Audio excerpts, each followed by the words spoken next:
各位原有周有过学长，如有捷宝瓦学弟，手指冰凉，功力大将的南方枪手，暖气加持，手感火热的北方枪王，以及平板代替电脑，躲在被窝枪战的 Get Game 玩家们，大家好，我是祭司，幸会。那么今天这期视频就是大伙催更很久的头戴式游戏耳机推荐合集，视频进度也是和之前一样，按照价格从低到高排列，评论区以及橱窗也有耳机的直达链接，省去各位老板的时间。今年游戏耳机的市场因为键鼠厂以及 HiFi 圈的加入变得异常火热，尤其是300价位以内的游戏耳机堪称卷生卷死的行业红海。200以内个人感觉还不错的头戴式游戏耳机，西伯利亚 KN3S、英菲克 H9、灵豹 T9 Pro、态度 THS326、ATK N9、漫步者 G2 无线版。西伯利亚 KN3S 外观有黑白两种配色可选，重315克，单片耳罩加上柔韧性很好的金属头梁，佩戴舒适性还不错。KN3S 是偏向中高频的调音，整体调音有点像 HiFi 耳机，解析力还不错，声场适中，听着比较清亮，信息感很足，基本到手直接用，不需要自己去调整，玩游戏听歌都能兼顾。唯一的缺点就是开机和连接的提示音音量属实太大，第一次戴的时候有点吓人啊。其次就是驱动差点意思。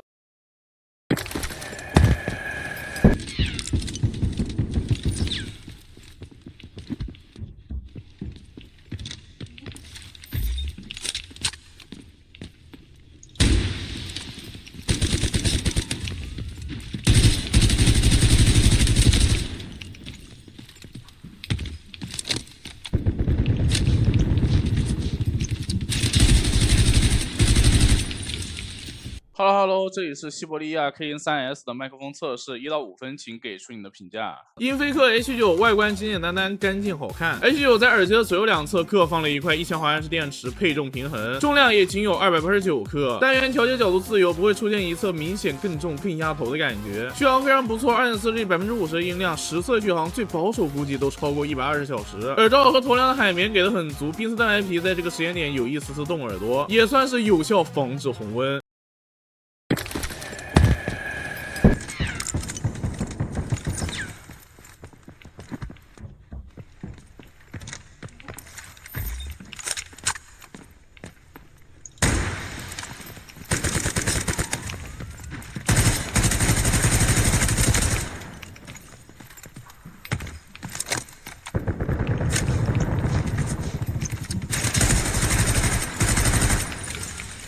H9 算是经典的3角轴向调音，重点调教中高频，总体声音偏向清脆，信息感听着很足。驱动内也可以自定义调节 EQ。总体来说，虽然没有做大规模增益，但在主流 APS 常见的浑浊频段都做了削弱，虽然在一个 APS 调音的底子上去做了一些针对3角轴的优化。Hello， 这里是英菲克 H9 的麦克风测试，1到5分，请给出你的评价。灵豹 T9 Pro， 那么这一款个人比较推荐白色的版本，外观属于简单干净的那一派，但 RGB 灯效又弥补了纯白太素的缺点。话说逆战小烧饼用的也是这一款，耳机重量只有287克，耳罩选择了很透气的网布设计，虽然单元朝向有点前夹，但是因为整体很轻，网布耳罩存在感也很低，所以佩戴算得上轻盈。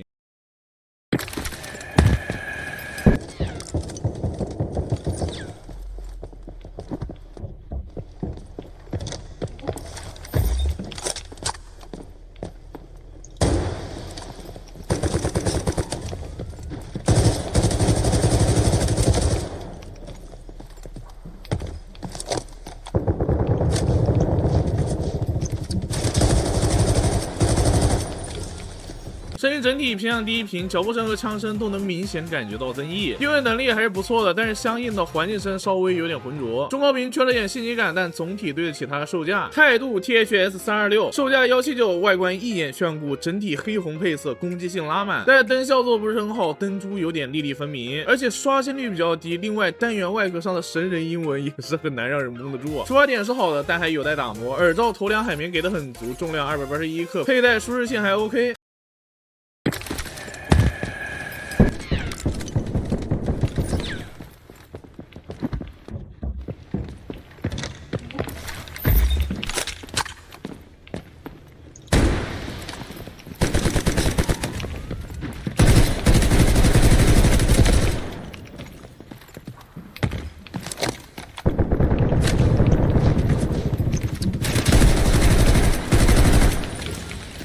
态度耳机的调音偏向传统游戏耳机的暖壶风格，单元素质稍显一般，不过价格确实不贵。如果你喜欢这种外观，价格又刚好合适，可以考虑。Hello， 这里是态度 THS326的麦克风测试，1到5分，请给出你的评价。ATK N9 Ultra 270赫轻量化，外观质感高级，搭配 ATK 的驱动软件，外围配置算是很有诚意。值得一提的是 N9 Ultra 的头梁延展性真的很屌，对大头用户的兼容性也很好。不过可惜耳罩是这种向内收缩的耳罩，隔音性会稍差一些。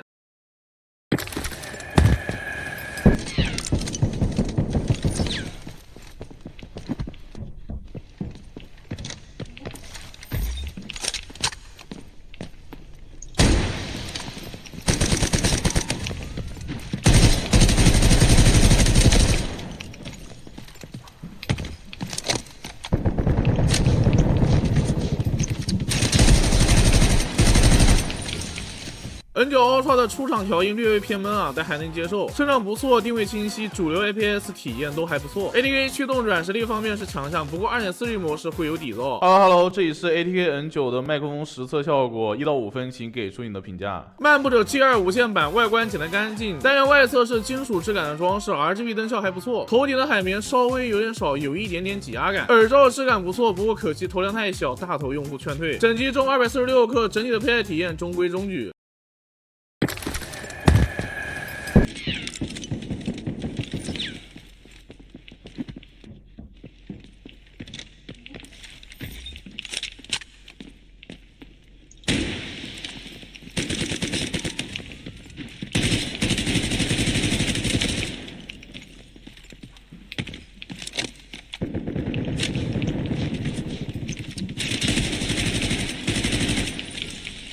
声音表现是传统的中下盘调音，但是由于中频特调，脚步声特别是踩硬质地板的声音很明显。实际游戏中的空间感不错，不过低频有点浑浊，日常听歌看视频不太友好。但耳机的内部做工却是做到200价位以下独一档。Hello， 这里是漫步者 G2 无线版的麦克风测试，1到5分，请给出你的评价。接下来是200到400价位，这个价位段的耳机就开始有自己的小巧思了。没有100元级别的耳机，预算卡的那么死，也是我个人比较推荐的起点价位。赛睿 Nova 1又是一个做的很好的有线耳机。Nova 1的外观更是极简，纯白塑料外壳搭配灰色网布耳罩，机身除了音量滚轮、麦克风静音和3.5毫米的线材之外，就只有一个可伸缩麦克风。整个耳机尺寸偏小，不过有可伸缩头梁，重量在236克左右，顶上的滑雪镜头戴式设计可以很好的分摊头部压力。有线耳机特有的轻量化，加上4项可调的单元，网布耳罩的透气性也非常不错，佩戴体验这一块还是非常不赖的。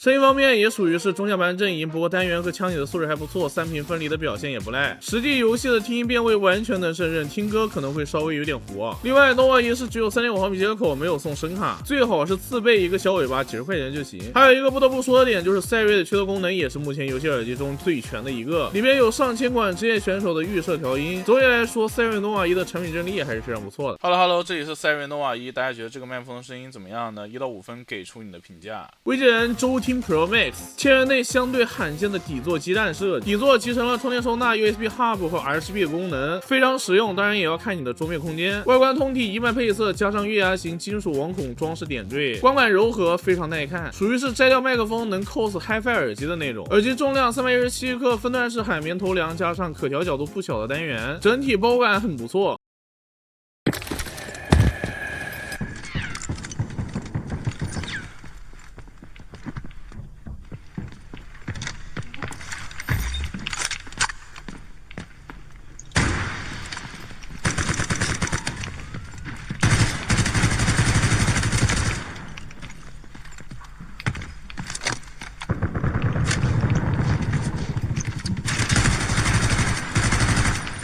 零束特调，三角洲专精，低频被压得很克制。实际游戏中爆炸声、低频杂噪都被消得很弱。高频有针对三角洲游戏做的增益与消减。耳机整体的听感偏向通透，听起来细腻感很不错，确实很适合三角洲室内场景。但日常听歌看游戏最好还是去驱动中再调一调。Hello， 这里是微界人周听 Pro Max 麦克风实测1到5分，请给出你的评价。西伯利亚 T10黑色无光的设计，单元外壳拉丝银色铝合金，质感还是不错的。重量340克左右，稍微有点重，但是包裹感还可以，耳朵后面不会有漏的感觉。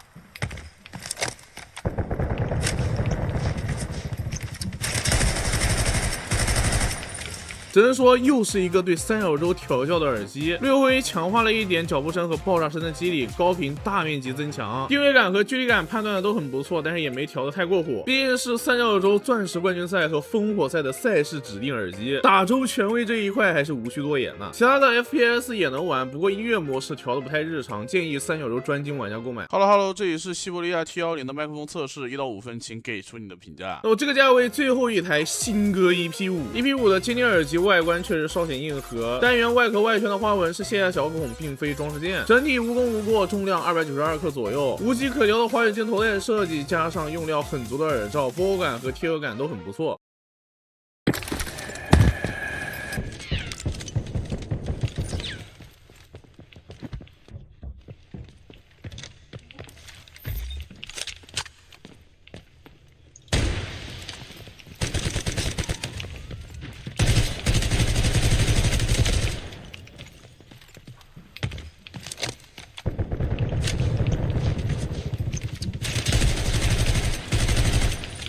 EP5的调音非常贴合哈曼219的曲线，相比游戏耳机根本没有所谓的脚步声和枪声增益，很干净正常的声音，没有压低环境噪音放大脚步，但是3频分离的很好，很干净，配合远超同价位游戏耳机的单元素质，无论是解析力、分离度还是声场，在同价位都非常不错。不过可惜原装套件不带麦克风，官方的电竞套件质量一般般，麦克风甚至有点电流啊。不过解决方法也挺简单的，买个红音箱那种自带素质很高麦克风的音箱其实就挺好，也算是这个价位非常全能的一款耳机了。Hello， 这里是新歌 EP5，现在在检查麦克风的通话是否清晰。1234，在网上来到400到600这个价位，这个价位段的耳机下料就比较足，低延迟无线3模和优秀的声源设计基本可以共存。那么第一款斐乐耀 2.4G 低延迟无线3模主动降噪，双金标认证，这个价位能给的全给了。纯白的外壳搭配少量金色点缀，很有高级感。单元4向可调，铝合金头梁的柔韧性也很不错，配合特别软糯的单元皮，戴起来很舒服。重量控制在304克。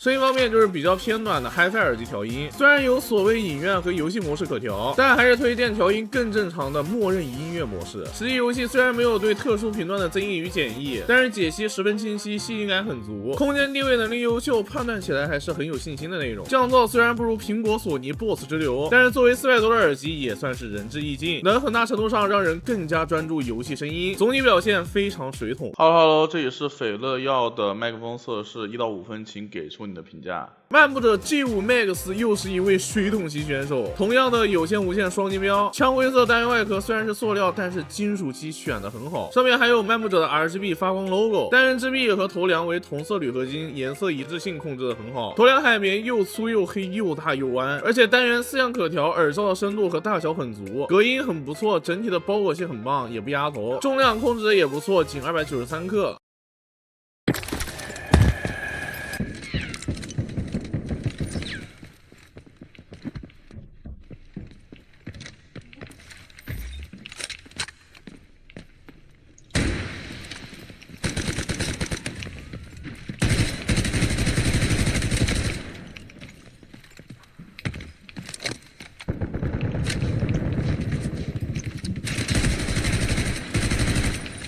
虽然是游戏耳机，但是默认调音其实偏向音乐耳机啊，略偏下盘，解析力和分离度都很不错，属于是纯靠声学素质的打法。实际游戏中方位距离感还原的还是很棒的，就是有些游戏的嘈杂环境声频段可能会有一点抢戏，在驱动里切到对应的模式，或者自己稍微拉一下 EQ 就好。默认预设有时候有点用力过猛。Hello， 这里是 MMG5 Max 的麦克风测试，1到5分，请给出你的评价。飓风2和飓风3咱们就放在一起说了，外观和佩戴其实没什么好说的，曾经的丝膜已经被国产厂商干成公交车了，只要是新出的200-300价位头戴，基本都是这个屌样。2代重293克，3代重342克。佩戴方面，3相较于2改善了夹头，戴起来更舒服了一些，但头大的话，耳朵下侧都会有一点漏。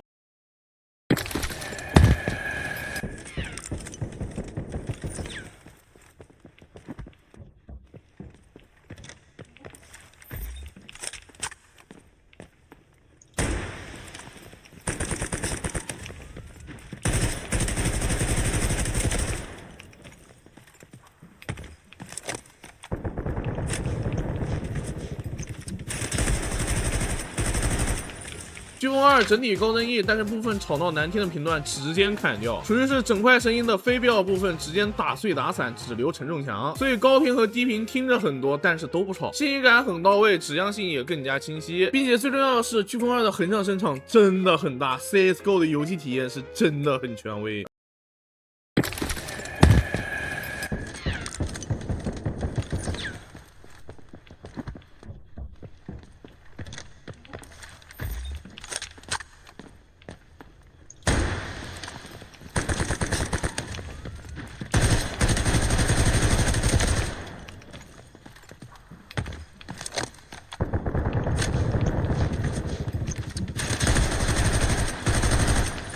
而飓风3在飓风2的基础上，离耳机更近，离游戏更远。简单的概括就是更加全能，基本上大部分游戏以及日常听歌的体验都还不错，但并不像飓风2对于 CS:GO 那样权威突出。Hello， 这里是飓风2，大家觉得这个麦克风的声音怎么样呢？1到5分，请给出你的评价。Hello， 这里是飓风3，大家觉得这个麦克风的效果怎么样呢？1到5分，请给出你的评价。阿斯顿 A3 Pro 这一款是分了典藏版和普通版，耳机本体没什么区别，主要是典藏版多了一个非常帅气且巨大的碳纤维军火箱，华语金头戴设计加上索尼 A9 同款类肤单白皮耳罩，佩戴体验还不错，就是可惜耳罩尺寸小了一点，大耳朵用户可能会有点压耳朵。阿斯顿 A3 Pro 的调音在3频均衡的基础上，低频做了一部分增益，整体听感偏暖。这个耳机最屌的点主要还是它作为一个头戴式耳机，无线模式能够做到1K 赫兹0.1%以下的失真，耳机的分离度和解析力都还不错，属于是全能型选手，日常听歌以及 PS 游戏的体验都还不错。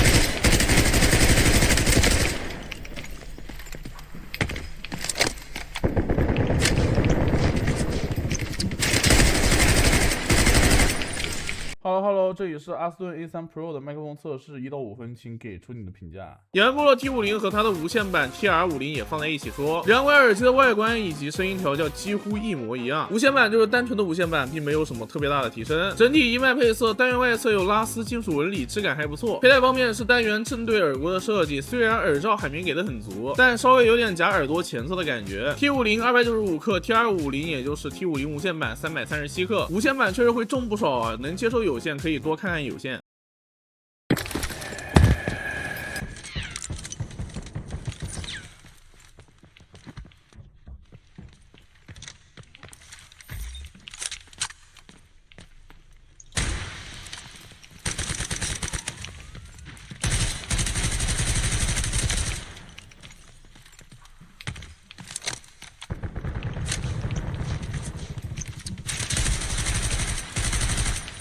T50的调音非常偏激，可能也是宣传它的雷达振膜，所以调音和传统游戏耳机的闷呼完全反着来，主要是突出中高频，削弱低频，听感更加通透，甚至有点通透过猛。狼队的特调声音就更加偏激一点，中高频不变的情况下，低频削得更狠，信息感和定位信息都还不错。Hello， 这里是野蛮部落 TR50 的麦克风测试，1到5分，请给出你的评价。那么这个价位最后是乌龟海岸刺客620代，美利坚老资历啊，北美那边连续9年游戏耳机市占率40%。40的霸主啊。不过中国大陆这边不温不火，但外侧这个极地马刃迷彩纹就非常的老美，头梁部分则是纯白设计，耳罩采用脱臼网布，单元4项可调，理论上戴起来应该挺舒服的，但是耳罩空间有点小，头梁也有点夹，重量294克，佩戴体验只能说一般般啊，适合小头，但是声音表现就非常不错。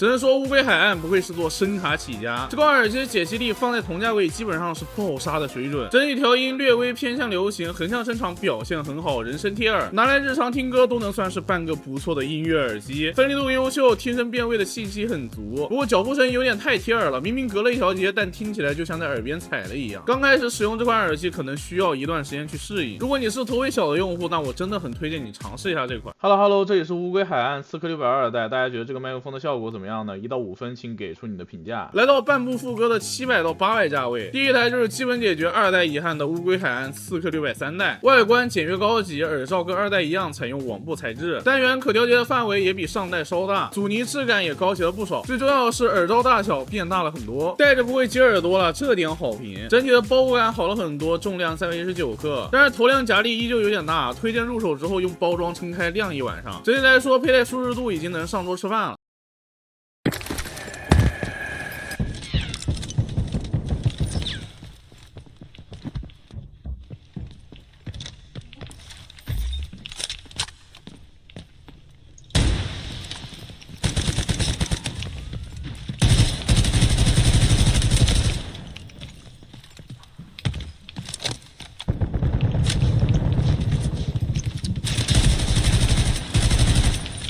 声音方面延续上一代的风格，单元素质更高了一些，对3频的分离度和各种道具脚步声的具体层次做了点优化，声场也宽了一圈，特别是纵向表现更好。云视听可能不太明显，但 A/B 对比还是能比出来的，依旧是同价位超模的水平。但是3代的主机音频支援从 PS 平台变成了更偏向美国本土化的 Xbox 平台，对想要一机多用的玩家来说可能有点打击啊！毕竟 Xbox 在中国属于是绝对的小众。Hello， 这里是乌龟海岸4颗630代的麦克风测试，1到5分，请给出你的评价。ROG 破风，白色版本贵50，但是说实话，白色确实很帅。不过败家之眼也没有丑的，通体漆黑，单元外壳有 RGB 的 ROG 大眼睛，虽然是全塑料外壳，但是金属漆选的不错，一眼看上去质感还是非常不赖。华为镜头带加透气网布耳罩，重量296克，分摊的很均匀，佩戴体验可以说是非常巴适。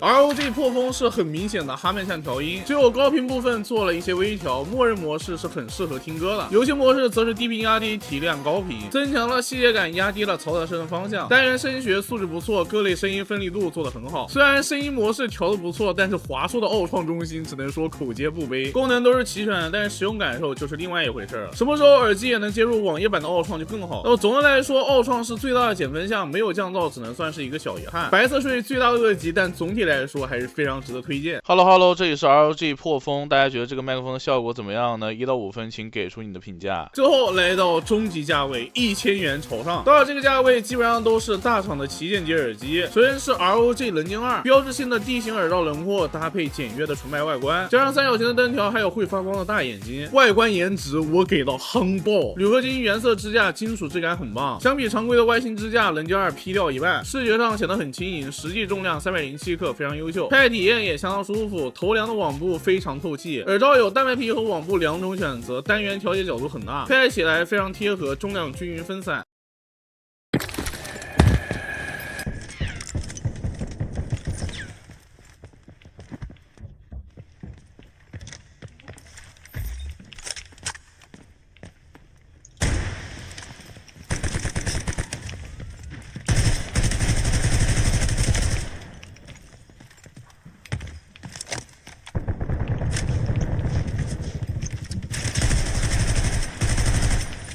人机2默认模式主要是压低低频，突出中高频的细节，整体听感很干净。但是比如像 CS 跳跃落地的低频，还是能听到明显的增益。信息感和空间定位能力都很不错，游戏中的浑浊感以及嘈杂感存在感很低。不过枪声稍微有点过亮，长时间游戏使用耳朵会有点累。总体来说，除了奥创驱动和主动降噪的缺席，其他都很不错。Hello， 这里是 ROG 棱镜2，大家觉得这个麦克风的效果怎么样呢？1到5分，请给出你的评价。索尼英纵 H9 一代，相信大家都看过很多2代的评测视频了，我也在线下实际体验过2代啊，可以说是几乎全方位的开倒车。H9 一代目前官方经常能到1299甚至更低，价格非常香，外观很好看，整体黑白配色设计很有年度游戏的感觉，跟 PS5 很搭，整体非常简约科技风，并且佩戴体验非常舒服。耳机重量控制在330克，耳罩头梁的蛋白皮非常亲肤，单元调节角度自由，包裹性很好，也不压头，并且耳罩的隔音性能非常好，声音表现也很喜人。XM5 同款单元的音频素质在游戏耳机里面表现不俗。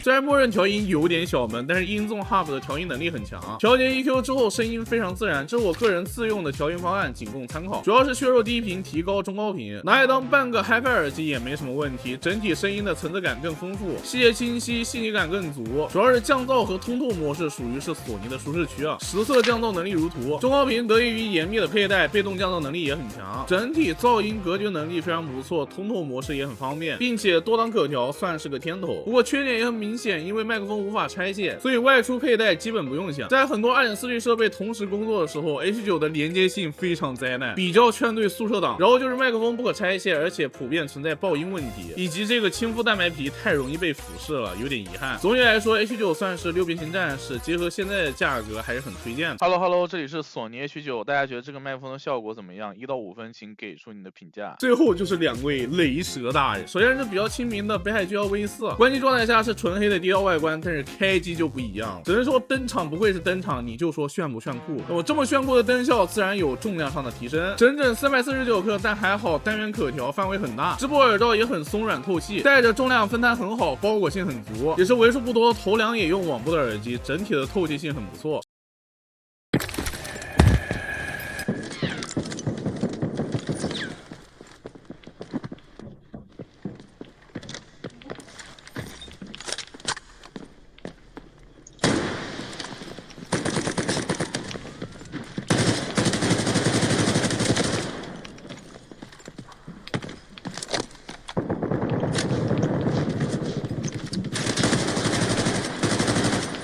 声音方面非常均衡，挑不出什么毛病。游戏模式低频压低，高频体亮，细节很足，方位感很棒。枪声、脚步声都是去了嘈杂的部分。音乐模式也很正常，能够兼顾听歌。就是雷云驱动的学习成本有点小高，除了没有降噪之外，非常水桶。Hello， 这里是雷蛇北海 GL V4 的麦克风测试，1到5分，请给出你的评价。雷蛇旋风黑鲨 V3 Pro， 雷蛇家族稀有的无灯白色简约风，网布耳罩舒适透气，单元左右上下旋转自由度很高，并且阻尼感很合适。整机重量385克，两侧单元罩外侧的护板还是磁吸的，不介意外观的话，可以直接拿下来进一步减重，而且吸在机箱上还挺好看，是那种轻量化的包裹感，戴起来很舒服。另外 V3 Pro 也支持主动降噪，但是效果有点一般。网布耳罩透气确实是透气了，但是对高频的被动降噪效果就比较一般了。实际听起来就是把环境噪声稍微消去一层，聊胜于无啊！不要抱有太大期待。